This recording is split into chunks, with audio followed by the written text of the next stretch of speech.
जय श्री कृष्ण। नमस्कार मित्रों, आप सर्वेनो धार्मिक वर्ल्ड में फरीथी हार्दिक स्वागत है। भारतीय संस्कृति में व्रत अने तहेवारों एक आगवू महत्व है अने ज्यारे बात आवे अखंड सौभाग्यनी त्यारे सौथी पहलू नाम याद आवे छे वट सावित्री व्रत। परंतु शुं आ व्रत मात्र एक रूढ़िचुस्त परंपरा छे? शुं तेमां मात्र पतिना आयुष्यनी ज वात छे? ना मित्रों, આજના આ ખાસ વિડીયોમાં આપણે વટ સાવિત્રી વ્રત વિશેના 25 સૌથી મહત્વના પ્રશ્નોના ઊંડાણપૂર્વક જવાબ મેળવીશું। આપણે પદ્મ પુરાણ, સ્કંદ પુરાણ, ધર્મ સિંધુ જેવા મહાન ગ્રંથોના સંદર્ભો સાથે વિજ્ઞાન અને આજના આધુનિક સમયમાં આ વ્રતની પ્રસ્તુતતા વિશે વાત પણ કરીશું। તો જો તમે આ વ્રત કરો છો અથવા સુંદર પરંપરા પાછળનું સાચું વિજ્ઞાન જાણવા માંગો છો तो आ वीडियो अंत सुधी चौक्कस जोजो। तो चालो शुरू करिए ए क्या 25 प्रश्नों छे अने तेनो शुं जवाब होई सके। प्रश्न 1, वट सावित्री व्रत शुं छे अने ते क्यारे उजववामां आवे छे? तो तेनो जवाब छे वट सावित्री ए परिणित स्त्रीओ द्वारा पोताना पतिना दीर्घायु, परिवारना कल्याण अने अखंड सौभाग्य माटे करवामां आवतुं अत्यंत पवित्र व्रत छे। तिथिनी बात करिए तो जेठ मासना शुक्ल पक्षनी 13 थी शरू थाय छे अने पूनमना दिवसे आ व्रतनी उजवणी थाय छे। प्रश्न बीजानी बात करिए तो आ व्रत कोण करी सके? शुं कुंवारी कन्याओ आ व्रत करी सके? तो तेनो जवाब छे मुख्यत्वे आ व्रत सौभाग्यवती एटले के परिणित स्त्रीओ करे छे, परंतु भविष्योत्तर पुराण अने लोक परंपरा मुजब जे कन्याओ योग्य जीवन साथीनी शोधमां छे तेओ पण सारा पतिनी प्राप्ति माटे भक्ति भावथी आ व्रत के वडनी पूजा करी सके छे। विधवा स्त्रीओ माटे पण आध्यात्मिक शांति माटे आ दिवसे प्रभु भक्तिनो महिमा छे। त्रीजा प्रश्ननी बात करीए तो वट वृक्ष एटले के वडना झाड़नुं ज आमां आटલું બધું महत्व केम छे? तो तेनो जवाब छे आ बहु ज रसप्रद प्रश्न छे। शा माटे पीपड़ो के લીમડો नहीं? स्कंद पुराण में उल्लेख छे के वट वृक्ष ए त्रिमूर्तिनुं प्रतीक छे। वडना मूळमां ब्रह्माजीनो वास छे, तेना थळमां एटले के मध्य भागमां भगवान विष्णु बिराजे छे अने तेनी डाळीओ अने પાંદડાઓમાં भगवान शिवनो वास छे। आ उपरांत वडनुं झाड़ ए अक्षय एटले के जेनो क्यारे क्षय थतो नथी तेवुं मानवामां आवे छे। ते सदियों सुधी अડીખમ ઊભું રહે છે। સ્ત્રીઓ વડની પૂજા કરીને પ્રાર્થના કરે છે કે હે પ્રભુ, જેમ આ વટ વૃક્ષ અક્ષય છે તેમ મારું સૌભાગ્ય અને મારો પરિવાર પણ અક્ષય રહે। ત્યારબાદ ચોથા પ્રશ્નની વાત કરીએ તો સાવિત્રી અને સત્યવાનની કથા ટૂંકમાં શું છે? મહાભારતના વન પર્વ અને પદ્મ પુરાણમાં આ કથા વિસ્તારથી છે। ટૂંકમાં કહું तो राजकुमारी सावित्रीए वनवासी सत्यवान ने पति तरीके पसंद कर्यो। ए जाणवा छतां के सत्यवाननुं आयुष्य मात्र 1 वर्षनुं ज बाकी छे। ज्यारे यमराज सत्यवानना प्राण लेवा आव्या त्यारे सावित्री पोताना सतीत्व, ज्ञान अने दृढ़ निश्चयथी यमराजनी पाछळ पाछळ गई। पोताना बुद्धि चातुर्य अने तर्कपूर्ण संवादथी तेणे यमराजने प्रसन्न कर्या अने सत्यवानना प्राण पाछा मेळव्या। साथे पोताना सासरियाओनुं राज्य अने आंखो पण पाछी मेळवी। त्यारबाद बात करीए प्रश्न 5मानी तो आ व्रतनुं मुख्य आध्यात्मिक महत्व शुं छे? आध्यात्मिक दृष्टिए आ व्रत ए दर्शावे छे के साचो प्रेम अने अतूट श्रद्धा मृत्युना देवताने पण नमावी सके छे। आ मात्र आयुष्य मांगवानी वात नथी, पण मुश्केल समयमां धीरज न गुमाववानी અને વિપત્તિનો સામનો કરવાની સાવિત્રીની શક્તિનું આ સન્માન છે। ત્યારબાદ છઠ્ઠા પ્રશ્નની વાત કરીએ તો પદ્મ પુરાણ અને સ્કંદ પુરાણમાં આ વ્રત વિશે શું વિશેષ ઉલ્લેખ છે? પદ્મ પુરાણમાં સ્પષ્ટ લખ્યું છે કે જે સ્ત્રી જેઠ મહિનામાં વડના વૃક્ષની પૂજા કરે છે અને સાવિત્રીની કથા સાંભળે છે તે ક્યારેય વૈધવ્યનું દુઃખ જોતી નથી। स्कंद पुराण में सावित्रीना ज्ञाननी प्रशंसा करे छे।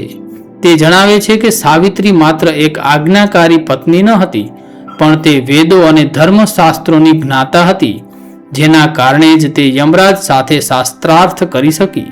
ત્યારબાદ વાત કરીએ 7મા પ્રશ્નની, તો ભવિષ્યોત્તર પુરાણ મુજબ આ વ્રતના મુખ્ય નિયમો શું છે?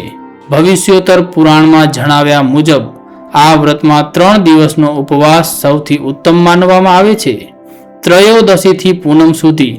પરંતુ કળિયુગમાં સ્ત્રીઓની શારીરિક શક્તિને ધ્યાનમાં રાખીને ફક્ત 1 દિવસ પૂનમના દિવસે વ્રત કરવાનો નિયમ પણ માન્ય છે. તેમાં શારીરિક શુદ્ધિ સાથે માનસિક શુદ્ધિ, જેમ કે ક્રોધ ન કરવો, ખોટું ન બોલવું, તેના પર વધુ ભાર મુકાયો છે. ત્યારબાદ પ્રશ્ન 8ની વાત કરીએ તો ધર્મ સિંધુ ગ્રંથમાં પૂજા વિધિ વિશે શું વ્યવહારિક માર્ગદર્શન છે?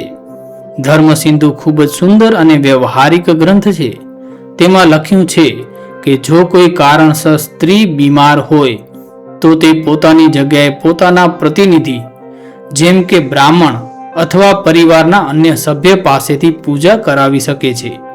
જો ઘરની નજીક વડનું ઝાડ ન હોય તો માટીનું વડનું ઝાડ બનાવીને અથવા સોના ચાંદીનું ઝાડ બનાવીને પણ પૂજા કરી શકાય છે.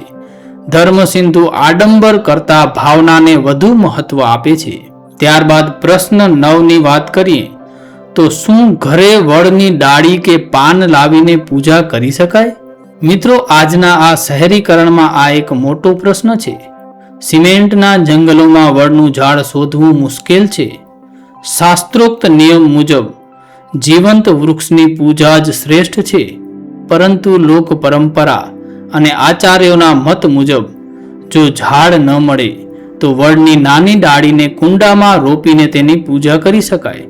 જો કે પૂજા પછી તેને ક્યાંક ખુલ્લી જમીનમાં વાવી દેવી જોઈએ, જેથી પ્રકૃતિનું જતન થાય. વૃક્ષને કાપીને કચરામાં ફેંકવું એ પાપ ગણાય છે.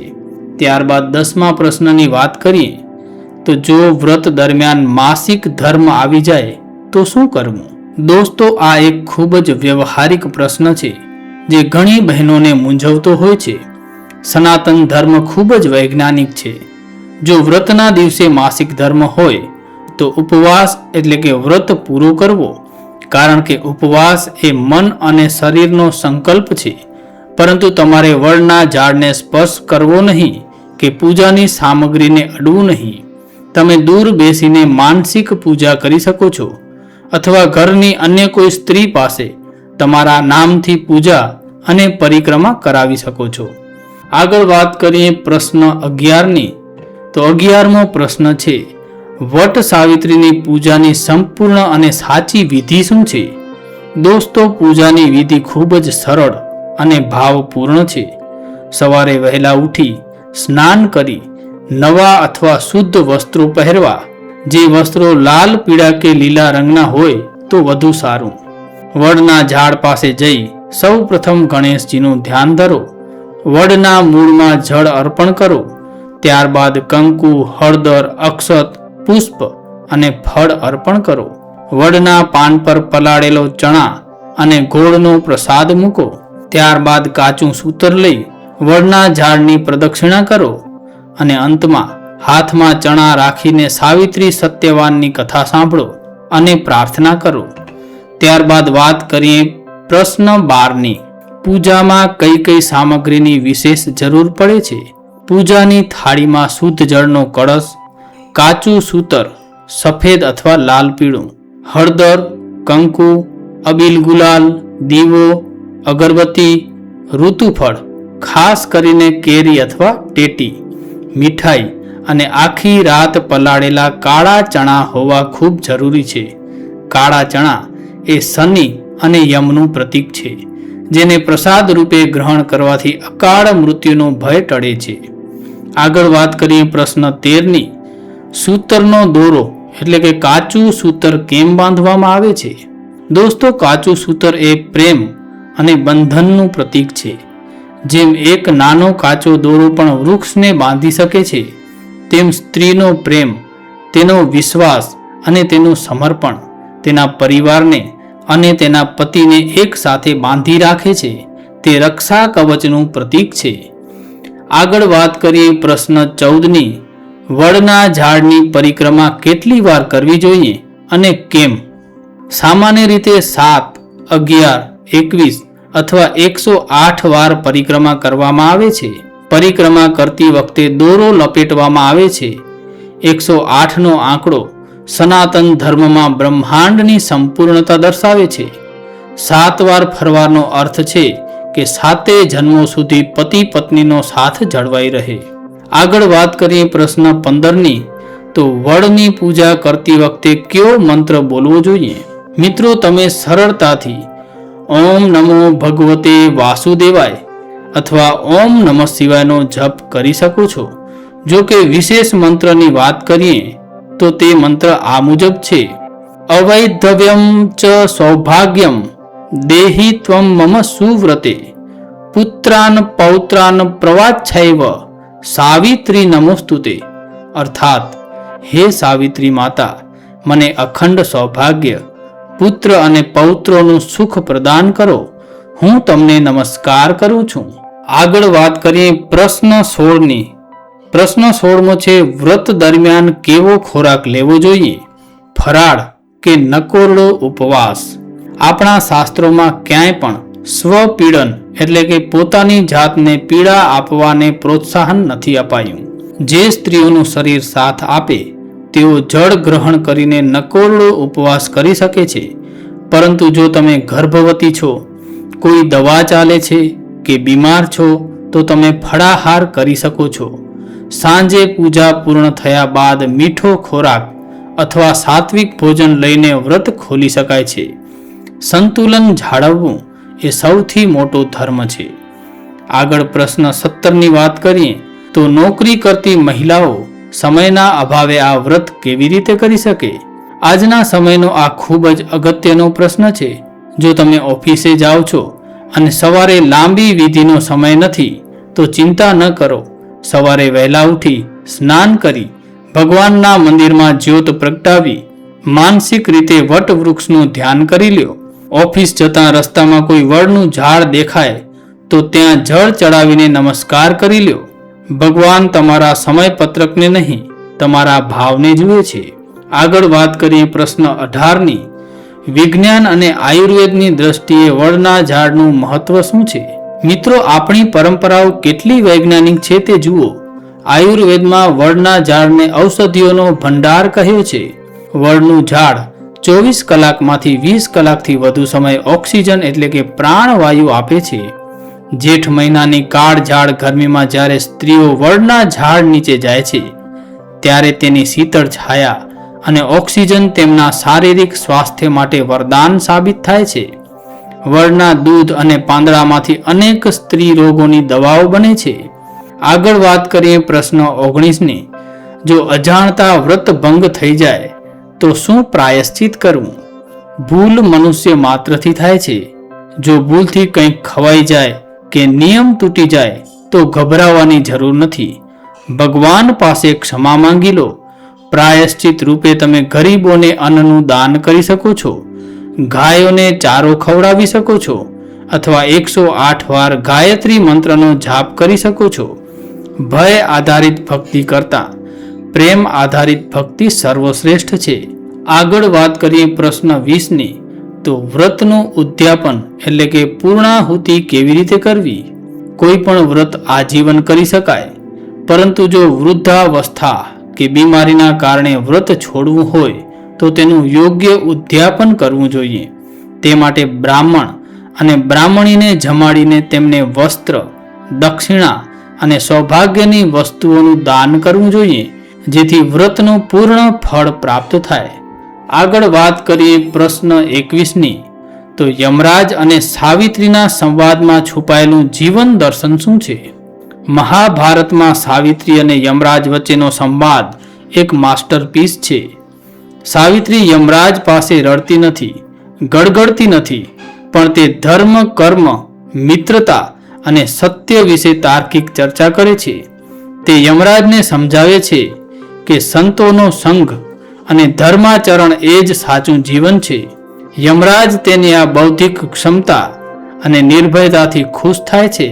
આ દર્શાવે છે કે સ્ત્રી માત્ર ભાવનાત્મક જ નહીં પરંતુ બૌદ્ધિક રીતે પણ અદ્ભુત શક્તિ ધરાવે છે. આગળ વાત કરીએ પ્રશ્ન 22ની. સાવિત્રીમાંથી આજના સમયની સ્ત્રીઓએ શું શીખવું જોઈએ? આજના સમયની સ્ત્રીઓ માટે સાવિત્રી એક ઉત્તમ રોલ મોડેલ છે. તેણે બતાવ્યું કે જ્યારે પરિવાર પર આફત આવે ત્યારે સ્ત્રીએ અબળા બનીને બેસી રહેવાનું નથી.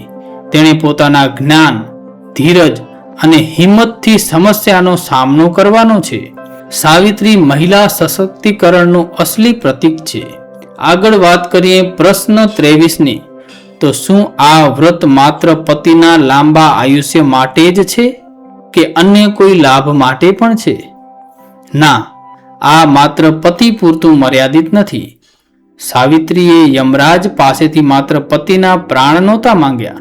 તેણે પોતાના અંધ સસરાની આંખો માંગી, તેમનું છીનવાઈ ગયેલું રાજ્ય પાછું માંગ્યું અને પોતાના પિતા માટે સંતાન એટલે કે પુત્રો માંગ્યા. આમ આ વ્રત સમગ્ર પરિવારના કલ્યાણ, સમૃદ્ધિ અને એકતા માટેનું વ્રત છે. આગળ વાત કરીએ પ્રશ્ન 24ની. ભારતના અલગ અલગ રાજ્યોમાં આ વ્રત કેવી રીતે ઉજવાય છે? ભારતની વિવિધતા જ તેની સુંદરતા છે. ગુજરાત અને મહારાષ્ટ્રમાં બહેનો કાળા ચણા અને કેરીનો પ્રસાદ ધરાવે છે. બિહાર અને ઉત્તર પ્રદેશમાં આ જ સમયે વ્રત થાય છે. ત્યાં તેઓ બરગદ એટલે કે વડના પાનની આભૂષણની જેમ વાળમાં સજાવટ કરે છે અને મીઠા પૂડાનો પ્રસાદ ધરાવે છે. દક્ષિણ ભારતમાં પણ આ પ્રકારનું વ્રત કરડૈયાન નોંબુ તરીકે ઉજવાય છે. રીતો અલગ છે પણ પ્રેમ એક જ છે. મિત્રો, હવે અંતિમ પ્રશ્ન 25મો. આધુનિક સમયમાં 21મી સદીમાં આ વ્રતની પ્રસ્તુતતા શું છે? શું આ સ્ત્રીઓ પર લદાયેલો બોજ છે? તો તેનો જવાબ છે બિલકુલ નહીં. આજના સ્ટ્રેસફુલ જીવનમાં પતિ પત્નીના સંબંધોમાં ડિવોર્સ અને ઘર્ષણ વધી રહ્યા છે.